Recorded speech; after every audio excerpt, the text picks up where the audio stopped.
Trent Reznor, Atticus Ross, as well as the amazing Jeff Bridges. Come on down. That movie was amazing.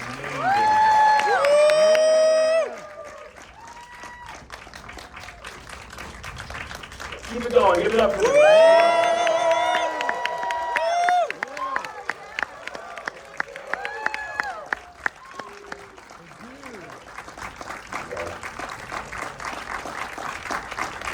What a treat this is. I was just telling you backstage that that Jeff Cronenweth, who was the incredible cinematographer on this film, the way he played with aspect ratios, when you're in the grid, you're in 190, and you're in the real world 239, and they combine. There's just something beautiful about the images and how it's married to your music. I'm sure this is a question you've answered already, but I find it interesting as somebody who follows your score work in films. You've always been credited as Trent Reznor and Atticus Ross. But now in this film, for the first time, I believe, you're credited as Nine Inch Nails. Can you speak about that decision, but also, do you see a difference between those two when you score as Trent and Atticus versus when you score as Nine Inch Nails? Yeah, it's interesting. Trying to make a short version of this answer. We became good friends with Tom McDougall at Disney when we worked on Soul at Pixar. And Tom became a friend through that process and lives down the street and came by a few years ago and said, just want to run an idea by you. Would you be open to working on a new Tron film? Immediately we said, yeah, for sure. The idea of Tron resonates with us and means something to us, you know. And then he said another idea. Would you be into the idea of it being called Nine Inch Nails as opposed to Trent Atticus? And we hadn't really thought about that, but as we did start to think about it, there's one side of it that's practical from a marketing perspective. Seeing a logo can do a lot more heavy lifting than two names. But in an artistic way, what that seed planted was, you know, when we try to work on films, we attempt at the beginning of any project to disappear into the film, and our role is to help tell the story and hopefully help you feel a certain way when you watch a movie. And it's fun for us to kind of set up rules of what instruments we're going to use, what strategy we're going to deploy. And when thinking of it through the lens of calling it Nine Inch Nails, it set up a certain, right from the start, feeling that meant we weren't going to completely disappear and become, there would be a more limited set of choices of how we would approach it. And it also gave us some power when working with the creative team, director, producers, etc., of what it was going to sound like. We wanted it to sound less like a typical score and more like, for one, I didn't think it should be orchestral at all. I thought it should be all electronic, and particularly with the plot of this film, let's lean into it sounding synthetic, heavily synthetic at times. So anyway, it really did change the way it ended up sounding and the way we approached it, of thinking it as an extension of the idea of Nine Inch Nails, if that makes sense. No, it's interesting. Atticus, for you, I was thinking about the filmmakers that you've worked with, Luca, Sam Mendes. I mean, you have some brilliant David Fincher. By the way, Jeff Cronenweth, who shot this movie, shot the Perfect Drug video, which is remarkable to think about all those years later. What is your process like with directors in terms of your narrative conversations? Because every director is different, Fincher's different, everybody, and I'm wondering how that process works as a composer, how it differs between different filmmakers. Well, I think it's always about, it starts with understanding the director's vision and embarking on a collaboration together to hopefully, whatever they've imagined in their heads, we can exceed that in terms of the storytelling that we can do with the music. In this particular case, because this sort of ties into what Trent was saying as well, I think calling it Nine Inch Nails and having similar discussions, I don't know how to quite phrase it. I think it's not exactly education, but we wanted to take some risks. That there was a learning process in terms of, you know, an example I can give you is the light skimmer chase, which is one of my favorite sequences in the film. And that obviously goes vocal. All of that was deliberate. And you can feel it plays, you know, in the song on the album. When we first delivered it, they didn't put it in the film. It was too. Wow. Because it was taking things in a radically different direction. Your Trent's voice, yeah. Well, and also what may or may not have been attempted in there before, generally speaking across the whole film, this was so different. And we're at a point in the film where we thought we've earned the right for that kind of vocal to enter, especially set against that scene and, you know, two characters.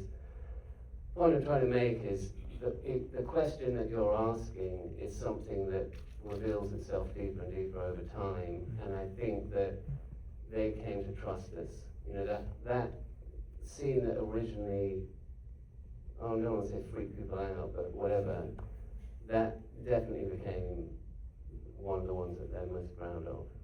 We wore them down. You asked for 9 Inch Nails. Damn right. Damn right.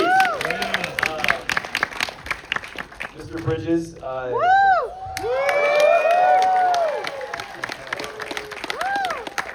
things I want to ask you right now that I wish I could ask you, we don't have a lot of time, but you have been scored by some of the greatest composers of all time. I want to mention Carter Burwell. We were talking backstage about Starman. Jeff Nietzsche. Yeah.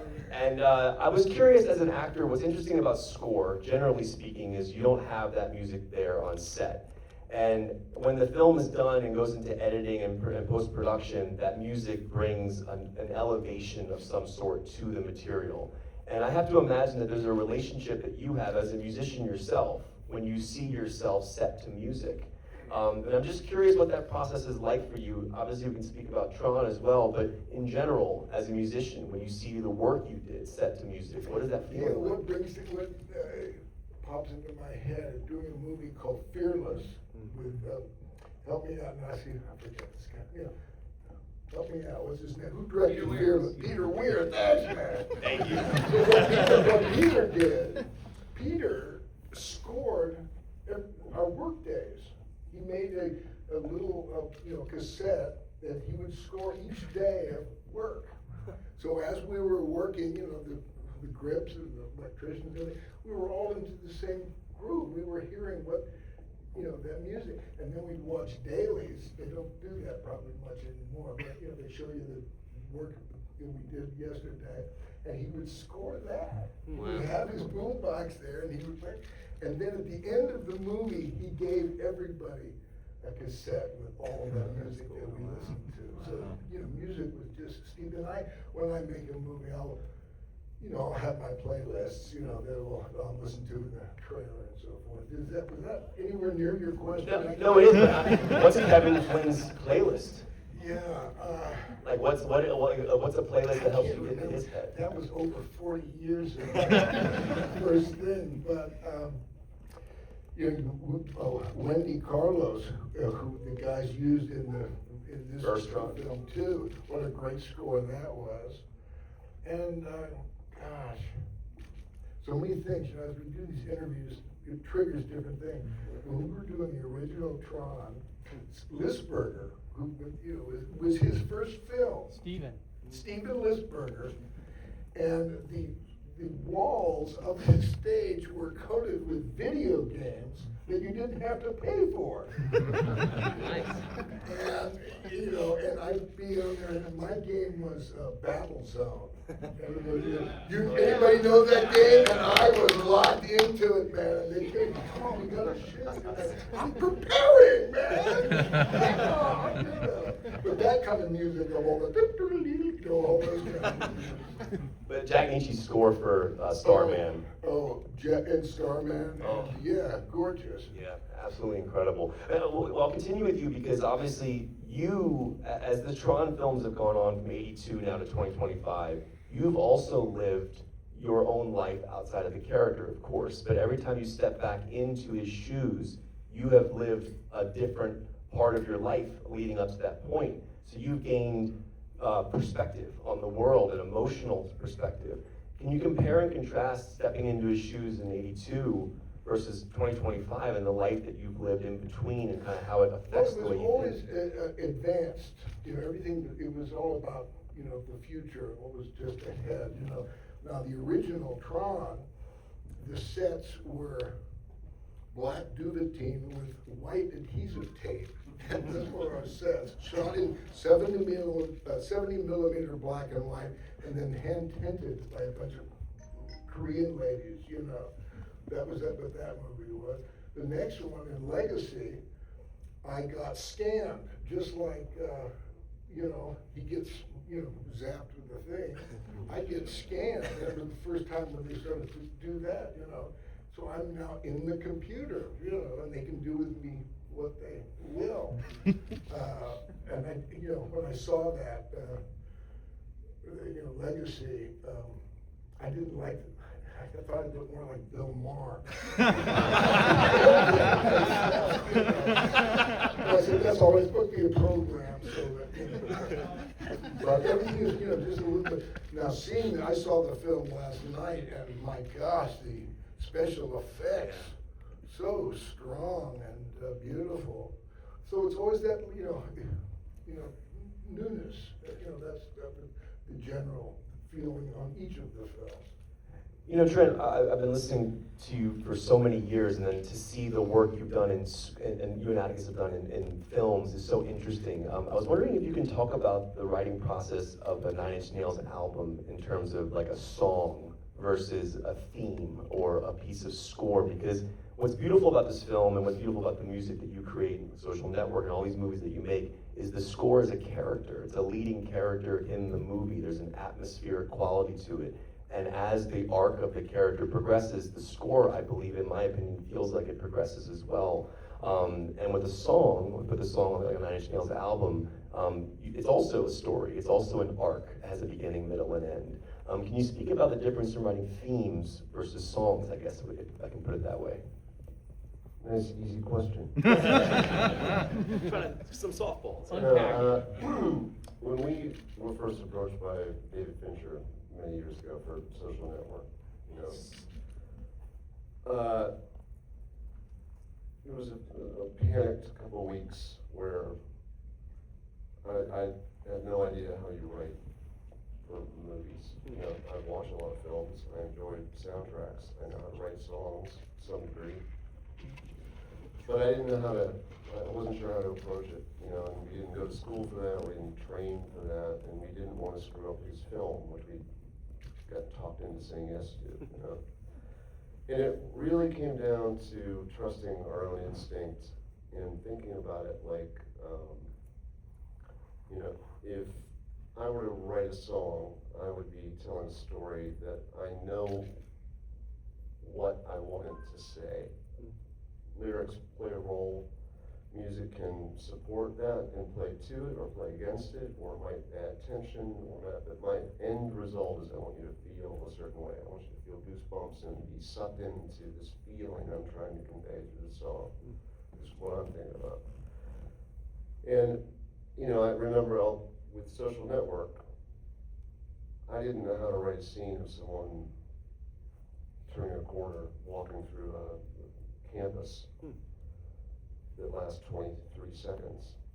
But I knew what it felt like to be that character that felt, in the case of Zuckerberg's character in that film, believed in something that felt passionate about, realized he might have gone too far and it cost him a lot of things, but felt like it was a noble pursuit that at the end feeling hollow and may have screwed people over. I know those feelings, And I think kind of substituting what lyrics would play, substituting that in for a scene and a score, and really, core of what I'm saying is focusing on the emotional content of how should you feel hearing the song, how does the director want you to feel, what story is he telling, how can we contribute emotionally to that, that became a kind of very instinctual recipe we followed on everything, including this film. There was a lot of thought on Tron Ares about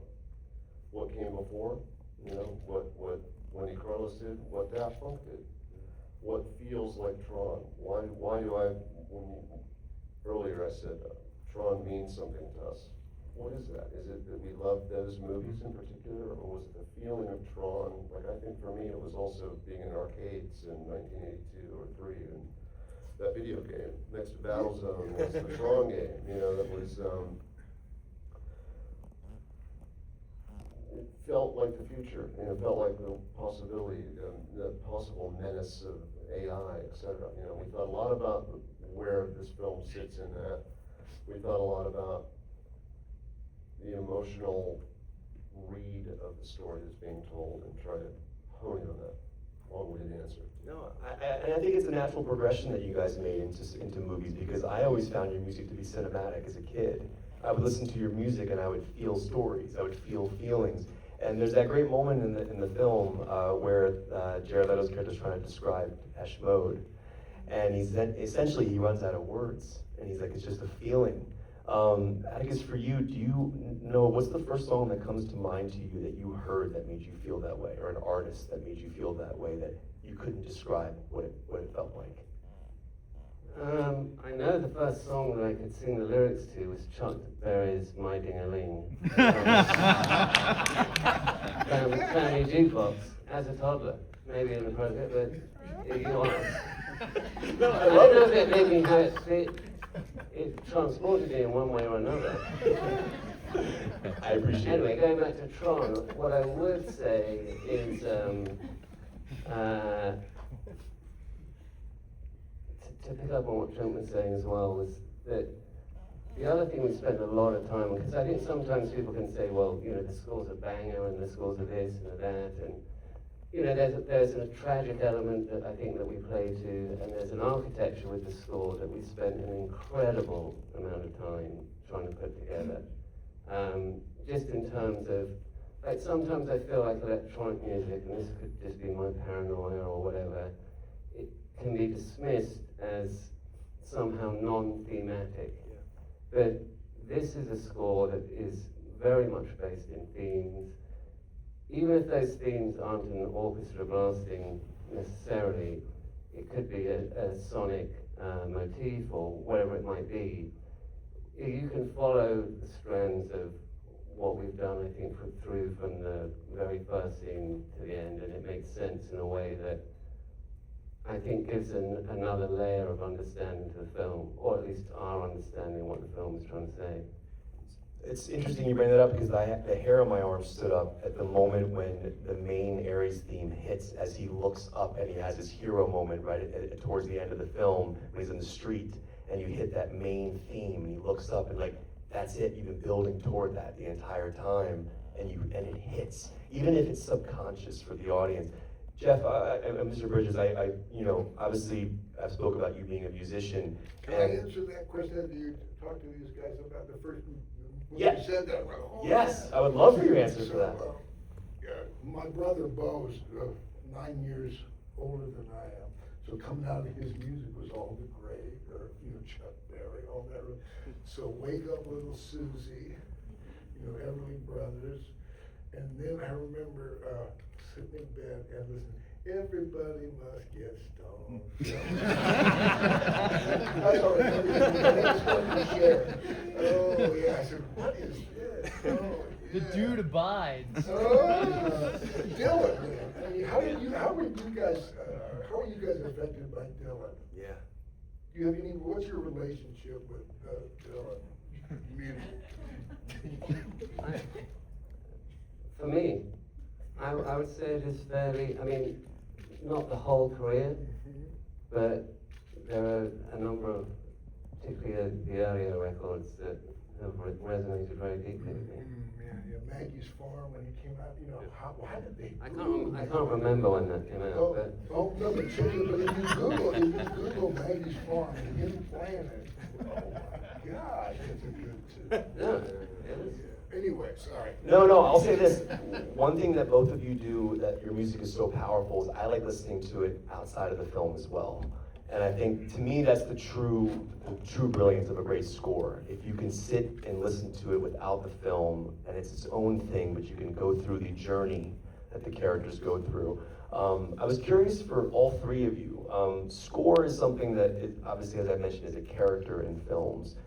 It's the leading character, I would argue, in this film. It's part of the DNA of the movie. Do you remember the first time each of you understood the importance of score in a film? Was there a movie that you saw, and you were like, I get it. I get why music and visual are so, like, you look at 2001 and things like that, like Kubrick. Like, I'm just curious if you have one for each of you. You know, having been asked a variation of that question over time, you start to land on certain things, you know, Jaws, Taxi Driver. Picture that film without that score, doesn't feel the same. And that wouldn't be the score I would think to put on that film, Taxi Driver, but it feels so, just makes the film feel wider and cooler. Halloween, John Carpenter, you know, hugely influential. We're talking John Carpenter directed Starman. That's right. Atticus, for you? I mean, very, very similar. I can't really, I mean, obviously I can talk about Blade Runner or Midnight Express or whatever it might be, but the film that I really remember the music was being taken to Jaws too young and how terrified I was. And understanding in the cinema, and it actually was a man's Chinese, that what I'm being scared by isn't just the picture. There's a combination going on with the music and the picture that is terrifying. The power of two notes. I mean, it's kind of incredible. Mr. Bridges, for you, do you remember? Yeah, what popped into my head was A Man and a Woman. Anybody remember that? Any of you old guys remember that tune? Remember that tune? And that was originally a commercial, I think, that they spread out into a movie. But that popped into my head. And then also David Mansfield's score to Heaven's Gate. You know, all that traditional stuff that he turned into a beautiful score. This pops into my mind. What I was trying to ask earlier, because you're a musician, I think the way you speak your dialogue feels like music to me. There's something about, there's a rhythm to it that's really interesting. There is a group called Surskis. Do you know these guys? They came up with a wild notion, because we speak musically, right? I mean, there's that. So this guy had this idea to take messages on his answering machine and very strictly put music to it. And it works beautifully. My favorite one is something like, Sister, it's called Sister. Sister, remember the time I had to go pee so bad and I peed in the car? That's what it's like right now. But the music to it, and we speak in musical terms, you know. And it's interesting studying lines like, what is the music here? You know, and the pauses, and there's music all over the place. Lebowski speaks musically, man. Yeah. He does. He just does. I'll end on this because what I love about watching this film was the sound design mixed in with the score, the sound effects and everything, which is cool because there's like this one moment where like the tick of a timing on the arm matches the beat of your music. And I was like, that's really cool. And I wondered if you could each speak on the idea of understanding the world that you're playing the music for, the sound effects that will be there, accompanying the music that you're doing, because you have the crashing and the blowing up and all these things that play into it. How aware are you as composers that those are going to be placed around your music? One of the first things we did, because it was a new team of people this time around, was insist on meeting with the sound design team, talk with the director immediately about, let's all get on the same page. Let's start on the same page, and let's treat it like everyone's hearing it with ears. Everything comes out of speakers into our ears. Let's not split score into one thing and sound effects over here, because often what will happen, we've learned, is after you've worked on something for, in this case, a year and a half, get to the sound stage to mix it, and there's battle takes place between the sound design team and us. And everybody's trying to push the fader up. And to avoid that, we encourage working in concert and sharing information. And as they deliver new sound effects, we're keeping them up to speed with the score. There's discussions about what key we're working in, because a lot of times the tuning of sound effects can be complementary and feel like music, or feel like it's not rubbing necessarily. And this was it wasn't without its moments of friction, but it was two teams, once we kind of felt each other out and got on the same page, there really was a very collaborative exchange that led to the results itself. Yeah, and that continued through to the mix. So at the end, we spent a lot of time on the mix working specifically to your question, furthering what Trent said. So stuff would be taken out or put in, adjustments would be made. One Bartlett was the guy who was mixing, but I think Tormod and his team were doing sound effects. And, you know, it wasn't just like, I mean, part of it was us saying, why don't we take the music out here? Why don't sound effects lead this section? Much like maybe music should lead this, and this one they're in harmony, concert, bouncing around it. Because there's a lot of music in the film, it's wall to wall, and so like Atticus said, there was, hey, why don't you guys lead on this section, you know, so we can have a vacation or take some time off.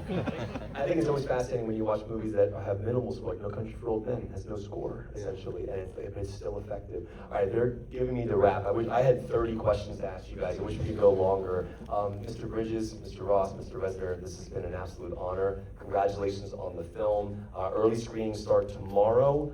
The film officially opens Friday with Thursday showings as well. Tell all your friends about it, and you can get your new album on vinyl right now, right? You can get the new album with the soundtrack as well, so make sure you check it out. This has been an honor. There it is, right there. Oh yes! There we go. There we go. Thanks guys for being here. I really appreciate it. Thank you, guys. Thank you.